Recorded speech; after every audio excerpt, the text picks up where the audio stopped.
down the hill towards the tavern. And that slope grew to 291 for 4 at the start of play today. And Gatting himself was 68 not out. Clive Rice, 14 and unbeaten. Still to come, Shastri, Hadley, Marshall, Embury and French. That is a very, very good lineup. The bowlers suffered a little yesterday. Kapil Dev showed economy in his bowling spells, and the wickets went to Imran Khan, Abdul Qadir, who had to retire with an injured hand, and Roger Harper, 1 for 72 in 20 overs and 1 maiden. Well, the highlight of yesterday's play was Graham Gooch's century.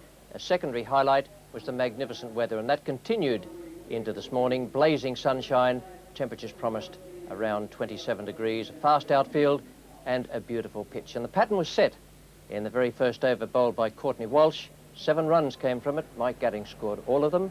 And here he is now facing Imran Khan, bowling the second over of the day.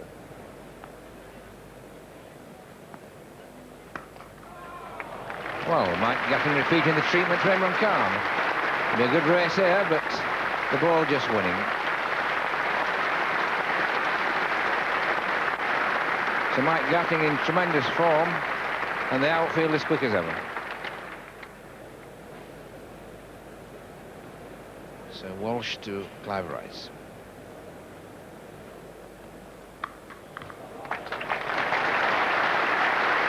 Well, Clive Rice just repeating the Gatting stroke there and playing it equally as well. Beautiful stroke through the offside. A new ball now being taken. Courtney Walsh, he's going to be bowling from the nursery end.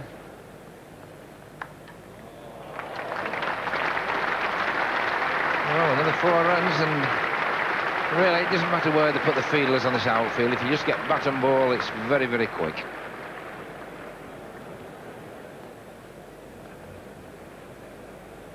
Imran Khan then to Mike Gatting.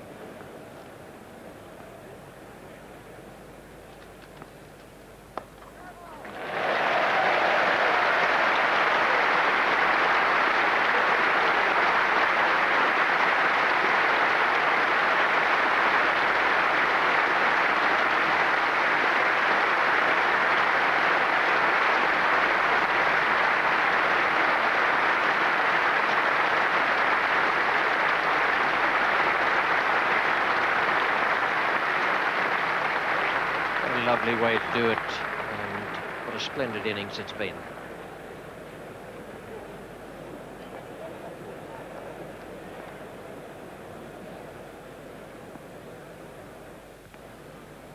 They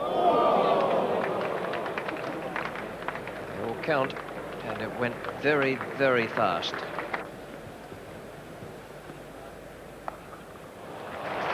That's a fine shot.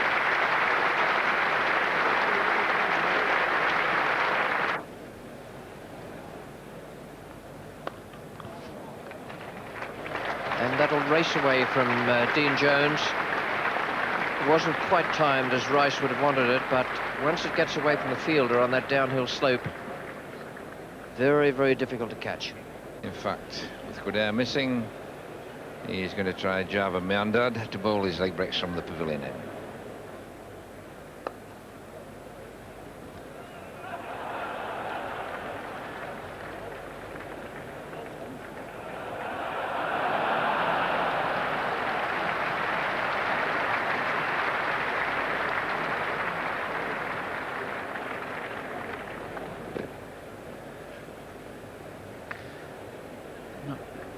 Well, not quite a Fred Astaire lookalike, Dickie Bird, but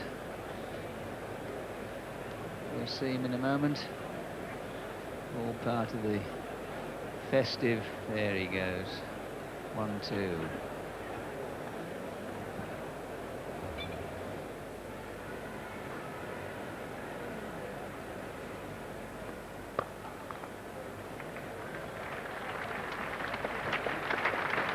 That's the 400 up for the MCC side. Gatting 140, Clive Rice on 47.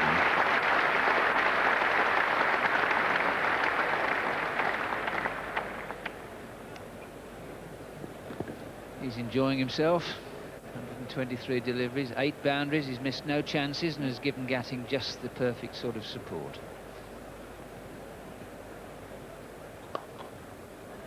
Yeah, and that's 50 for Clive Rice. And he'll have enjoyed that. There's no doubt that when he came in, he had set his stall out to make a 50. He's never played in this sort of competition before, and I'm sure he's thoroughly enjoyed that there.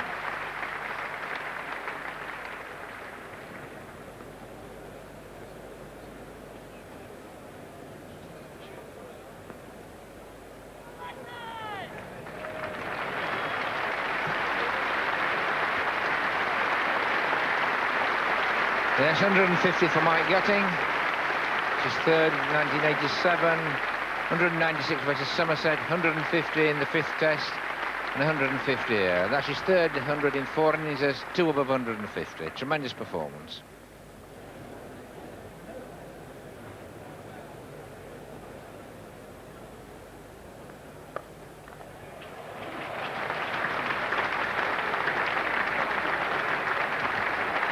That was a terrific shot. Footwork was good, tremendous power and good placement. So I'm not sure when he set off, he decided in which direction he was going to hit it, but he soon made his mind up. Just that little bit of room he made himself to punch it away on the offside.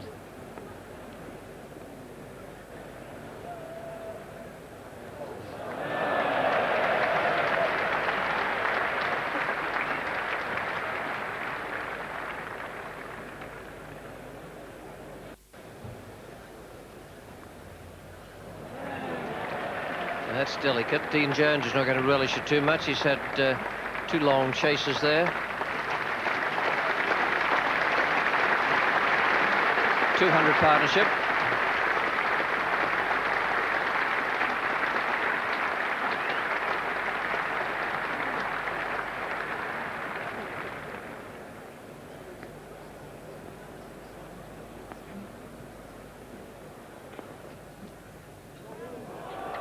And Gatting has gone. Played on. Well, it's the first break Courtney Walsh has had. He struggled away there into his 29th over. And finally has had his first success. Lovely innings from Mike Gatting. 179. Glorious stroke play. And that is the end of the innings for MCC. 455 for 5. We were down to the stage where Shastri and Hadley and Marshall and Embry and French would have come in. The declaration has come. Well, Walsh has deserved something. But Courtney Walsh had gone back through the gate the previous over, and it needed a really fine delivery, which that was, to end what has been a magnificent innings by Gatting. And a timely declaration from Michael Gatting as well, when he was bowled by Walsh for that 179. Rice remained 59 not out, 455 for 5. That's an imposing target. Border was making it fairly clear that he was going to play it tight out there, no slips and a defensive field placing. Sensible of Gatting to close the innings so he could get his bowlers to have a dash at the early batsman.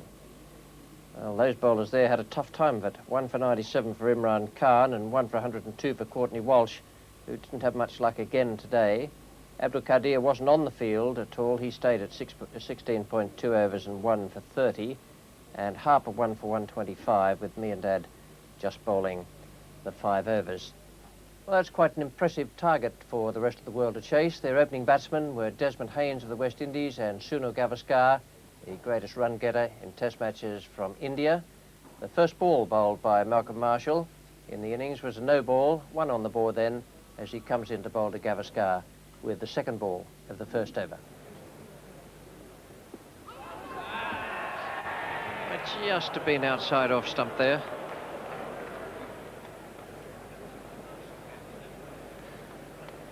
Well, this one nipping back, mighty close, and I think anybody still having any doubts about the proper way in this match is being played, just look at Malcolm Marshall's face.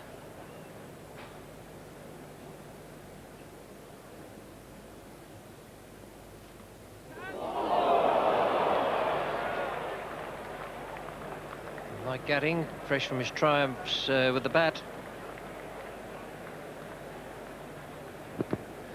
Well, we're seeing a different class of bowling here.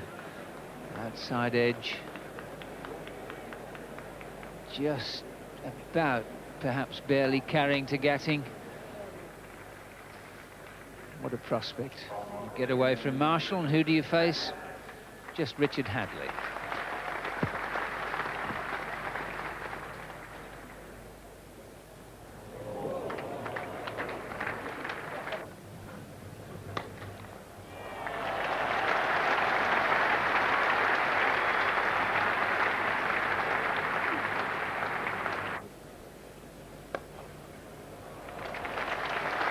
Well, a beautiful time shot there. Hadley just straight into that leg stump, half volley, and Desmond Hayes doing the rest. Just a roll. Well, once again, Richard Hadley just straight into that leg stump, a half volley this time, and again, that's Desmond Hayes' favourite spot. Change of bowling at the nursery end. Clive Rice of Nottingham and South Africa.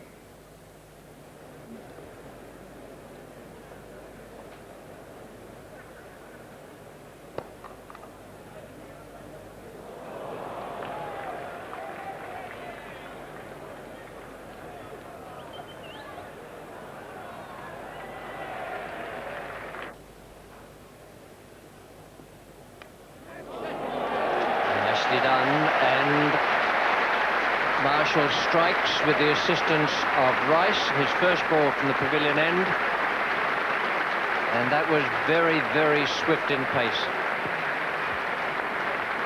Yes, it was, and this really continues a pattern which goes on in their domestic competition at home, where the bowlers do rule the roost even against their batsmen. Here we see Haynes going for the drive. Fine catch there by Rice, low to his right. One of the benefits of spacing the slips correctly. They've got the area covered. First blood to Malcolm Marshall, 46 for 1. Vansarker joins Gavaskar.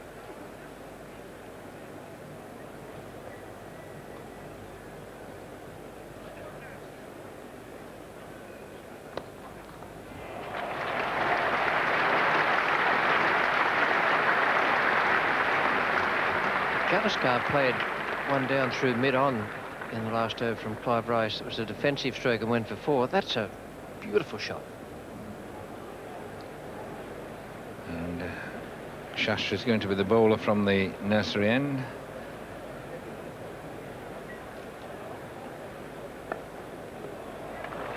Well, over pitching, and Vansarker just timing that ball away and really speeding away to the boundary.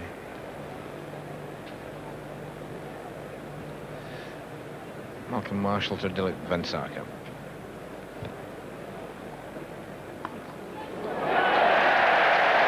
And that's a tremendous piece of bowling. That's what he's been bowling for. Bang that one in short, and the angle taking it across the gully. And fine bowling by Malcolm Marshall.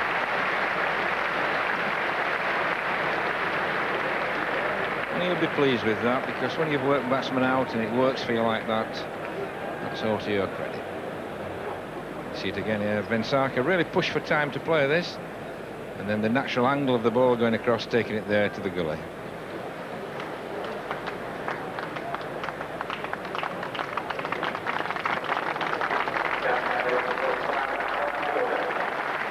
And a change in the batting order. Alan Border, the Australian and rest of the world captain, and a great ovation for him as he goes to the wicket.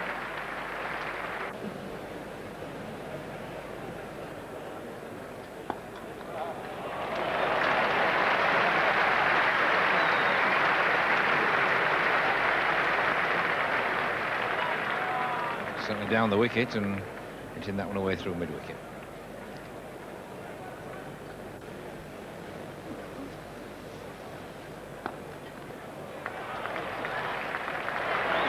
And Gavaskar used his feet this time, and Richard Hadley not quite able to make it. The ball just resting against the ball. 4 runs. That brought the 100 up at 214 balls.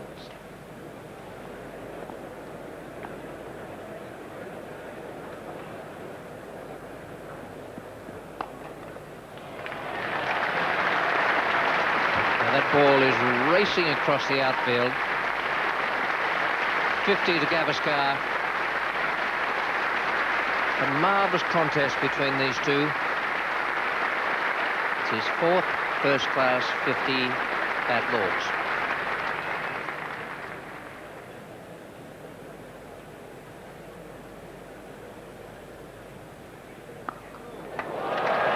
Got onto that all right. Well, Ravi Shastri's bowling without an outfield there. He has a slip and a leg slip, rather inviting the pull drive.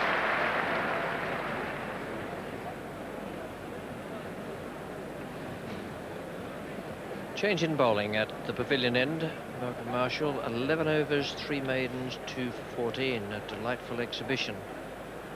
Much better to watch it from up here than be facing it down in the centre, I can tell you.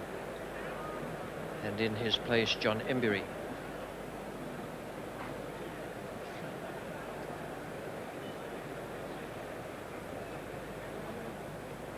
That's a good, sweet hit.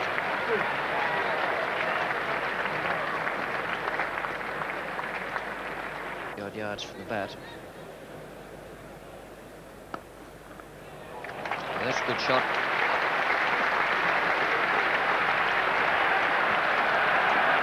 It would be lovely if all outfields were as fast as this.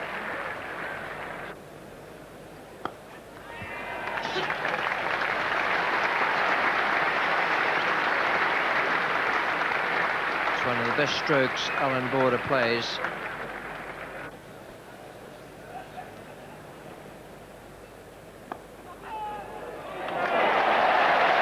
That's a good catch, Clive Rice, the fielder. And Shastri given it bowling there, a bit slower, and I don't think that Alan Border quite got to the pitch and just lifted a bit towards extra cover. Well, Alan Border hadn't come in to block on an occasion like this. Didn't really get to it, but I think more credit to Shastri there than any blame to Border. Fine catch. 3 fours and a 6, just 39 deliveries.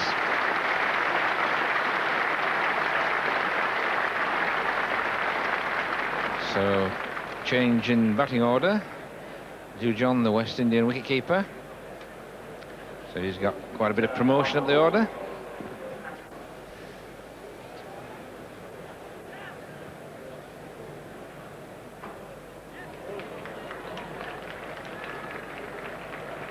Shastri just early into that leg stump a little bit and just going up the hill. Into the wall, 4 runs.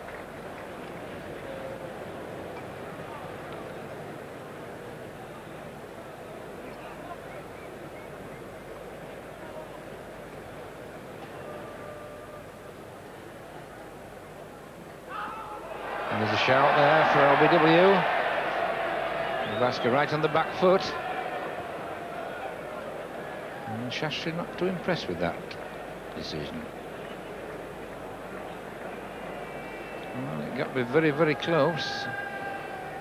Well, that really was a bit unfortunate for Shastri. Good shout for LBW. The ball bouncing back off middle stump, but neither of them out. Yes, Shastri has every right to feel aggrieved at missing out with those 2 possible dismissals from the 1 ball. That's a good effort, 169 for 3 in response to that big target. Sunil Gavaskar, 80 not out. A word, he played well out there today. Some glorious timing and placement. The timing in particular had the ball racing over this fast outfield. Very sad to know from his own lips this evening that this is to be his last 5-day match. He's going to play some 1-day cricket in future, but he will not play any more 5-day cricket. Now, there he is, unbeaten at the close of play with Geoffrey Dujon. And the bowling figures dominated by Malcolm Marshall there, 11 overs, 3 maidens, 2 for 14. I bet he begrudged every one of those 14 runs. He's a magnificent bowler, and he got stuck in out there right from the word go. So too did Richard Hadley, who deserved much better than none for 44 in 12. And Shastri showed nice flight and got a little bit of turn from this Lord's pitch on the 2nd day, 19 overs. So at the start of the 3rd day, rest of the world 286 behind, having 169 for 3 against 455 for 5 from the MCC side, led by Mike Gatting. The first 2